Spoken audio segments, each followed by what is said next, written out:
رسوله الكريم أما بعد فأعوذ بالله من الشيطان الرجيم بسم الله الرحمن الرحيم وقال النبي صلى الله عليه وسلم সর্বপ্রকার প্রশংসা আল্লাহ সুবহানাহু তাআলার প্রতি দরুদ এবং সালাম বর্ষিত হোক। রাসূল সাল্লাল্লাহু আলাইহি ওয়াসাল্লামের রওজাতুল আদহারে মঞ্চে উপস্থিত সুনামধন্য সভাপতি সাহেব এবং সুদক্ষ বিচারক মণ্ডলী আর উপস্থিত জ্ঞানী পিপাসুগণ সকলের প্রতি আমি আজ সালাম এবং শুভেচ্ছা জানাই। আজ আমি আপনাদের সামনে দণ্ডায়মান হয়েছি রাসূল সাল্লাল্লাহু আলাইহি ওয়াসাল্লামের আদর্শ এবং তা থেকে শিক্ষা নিয়ে আলোকপাত করবার জন্য।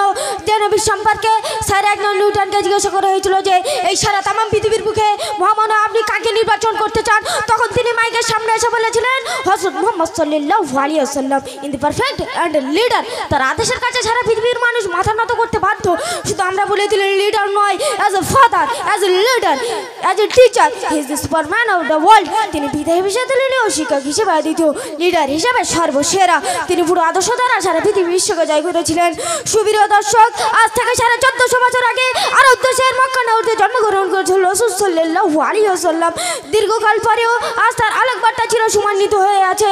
সারা বিশ্ব জুড়ে কাফের, বেঈমান, মুরশিদ স্বীকার করছে তার মানব সমান আদর্শের কথা। প্রিয় বন্ধুগণ, তার আদর্শের কথা বলতে গেলে সর্বপ্রথম বলতে হয় একজন বালক যখন ভূমিষ্ঠ হওয়ার পর সর্বপ্রথম তার কাজ হলো কান্না করা। কিন্তু রাসূল সাল্লাল্লাহু আলাইহি ওয়াসাল্লাম ছিলেন তা থেকে ব্যতিক্রম। তিনি জন্মের পর যমনের মধ্য দিয়ে আল্লাহর সিজদা করেছিলেন। শুধু তাই নয়, দুধ মাতা হালিমার এক স্থান থেকে দুধ পান করে অপর স্থানে দুধ দয় আব্দুল্লাহর জন্য রেখে দিয়ে হিসাবে দৃষ্টান্ত দিয়েছিলেন সারা বিশ্ববাসীর কাছে।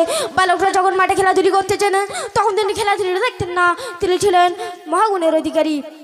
তিনি কখনো মিথ্যা কথা বলতেন না, তিনি কখনো খারাপ কথা বলতেন না, অন্যের সাথে ঝগড়া হেঁটে লিপ্ত হতেন না। তিনি ছিলেন আদর্শবান এবং মহাগুণের অধিকারী। তাই আল্লাহ সুবহানাহু তাআলা তার আদর্শকে প্রশংসা করে বলেছিলেন লাকাদ লাকুম ফি রাসূলিল্লাহি উসওয়াতুন হাসানা। নিঃসন্দেহে রাসূল সাল্লাল্লাহু আলাইহি ওয়াসাল্লামের জীবন সর্বোত্তম নিদর্শন। এবং আল্লাহ তাআলা আরো বলেন ওয়া ইন্নাকা লাআলা খুলুকিল আযীম। নবী আপনার চরিত্র সর্বশ্রেষ্ঠ। তার কারণ হলো সদা ছিল তার পেশা, আমরা দাঁড়িয়ে ছিল তার নেশা, সত্যবাদিতা ছিল তার সঙ্গে, পূর্ণতা ছিল তার কামনা, হাসানা ছিল তার প্রিয়, গরিবের ছিলেন দাদা, লতিফের ছিলেন পিতা, কথাবার্তার ছিল তার নম্র ভদ্রতা, ভরা মুক্তমালা। প্রিয় বন্ধুগণ, আমাদের প্রিয় নবী হযরত মুহাম্মদ সাল্লাল্লাহু আলাইহি ওয়াসাল্লাম হাদিসের মধ্যে দিয়ে বলেন লা ইউমিনু আহাদুকুম হাত্তা আকুনা আহাব্বা ইলাইহি মিন ওয়ালিদিহি ওয়া আলাদিহি ওয়ান নাসি আজমাইন। তোমাদের মধ্যে কোনো ব্যক্তি ততক্ষণ পর্যন্ত সম্পূর্ণভাবে মুমিন হতে পারবে না যতক্ষণ পর্যন্ত সে নিজের পিতা মাতা সন্তানি এবং পৃথিবীর সমস্ত মানুষ থেকে আমাকে অধিক না ভালোবাসবে। প্রিয় বন্ধুগণ, দুঃখের সাথে বলতে গেলে আর সেই প্রিয় নবী হযরত মুহাম্মদ সাল্লাল্লাহু আলাইহি ওয়াসাল্লামের আদর্শ আমাদের সমাজে বিলুপ্তির পথে। নবজাতক শয়তান দূরের কথা, গানের আওয়াজ তার কর্ণকুল প্রকণ্ঠিত করে তোলে। ছোটবেলায় গলিমা শিক্ষা দূরের কথা, আলিফ বা বরং হাট্টি মাটিম টিম আবল তাবল কবিতা শিখে ইসলামী শিক্ষার বড়াই নাই। প্রিয় বন্ধুগণ, আপনাদের কাছে শুধু একটাই আবেদন, আব্দুল মাতিন সাহেবের এই সুন্দর প্রতিষ্ঠান এবং হাদিয়া ন্যাশনাল এডুকেশন কাউন্সিল সন্তানকে শিক্ষা নেওয়ার ব্যবস্থা করে তুলে আমাদের প্রিয় নবী হযরত মুহাম্মদ সাল্লাল্লাহু আলাইহি ওয়াসাল্লামের আদর্শ করে তুলুন। এই বলে আমি আর বক্তব্য দিতে করছি। ওয়া আখিরি দাওয়ানা আলহামদুলিল্লাহি রাব্বিল আলামিন।